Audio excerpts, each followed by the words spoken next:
আগে এই দুটো শব্দের অনুবাদ করি আমরা। প্রথমে আসো, এখানে একটা শব্দ আছে কি? পাখি। একটা শব্দ কি? হ্যাঁ। আর একটা শব্দ এখানে হচ্ছে একটা গাড়ি। পাখি কি নাউন? Common noun. গাড়ি কি নাউন? Common noun.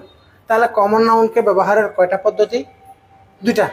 তাহলে একটা পদ্ধতি হচ্ছে তুমি এটাকে বলবা বার্ড, আর একটা বলবা তুমি এটাকে বলবা কি? বার্ডস। তুমি এখানে এই শব্দটাকে বলবা মনে করো খার, অথবা এই শব্দটাকে বলবা কি? কার্স। এই তো। এখন আসো ইংরেজি করো। পাখি আকাশে উড়ে, তাহলে আমি লিখলাম birds fly in the sky. তাহলে এখানে আমরা কোনো সমস্যা নাই, birds fly in the sky, পাখি আকাশে উড়ে। সকল পাখিকে বোঝাচ্ছে, সকল পাখি আকাশে উড়ে। এবার তুমি সিঙ্গুলার দিয়ে বলো, এবার বলো তো ফ্লাইস ইন দ্য স্কাই। এই বাক্যটাতে এখানে এটা সিঙ্গুলার, তখন এর সাথে একটা কি বসবে বলো? আবার্ড। তাহলে হয়তো আবার্ড বলতে হবে অথবা বার্ডস বলতে হবে। অর্থাৎ যখন সে সিঙ্গুলার হবে তখন তার সাথে একটা এ অথবা এন বসবে।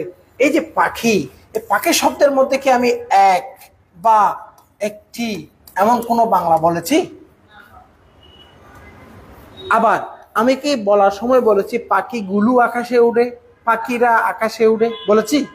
তাহলে পাখিগুলো বলি নাই, বার্ডস বলছি, অথবা একটি পাখি বলি নাই আর বার্ড বলছি। এই জায়গাটা আমরা একেবারে 99% মানুষ ভুল করি। এবার বলো, এবার তোমরা এই জায়গাটা সঠিকভাবে আমাকে অনুবাদ করো। দেখি বলো, আমি বললাম আই ক্যান ড্রাইভ।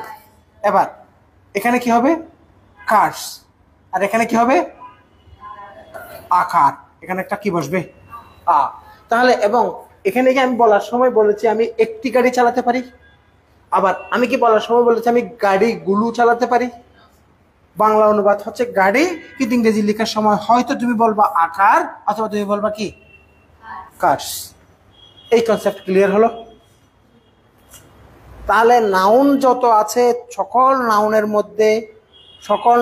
মধ্যে সব সময়ে ন্যাচারালি এ বা এন বসে কোন নাউনের সাথে? সিঙ্গুলার কমন নাউনের সাথে। কার সাথে?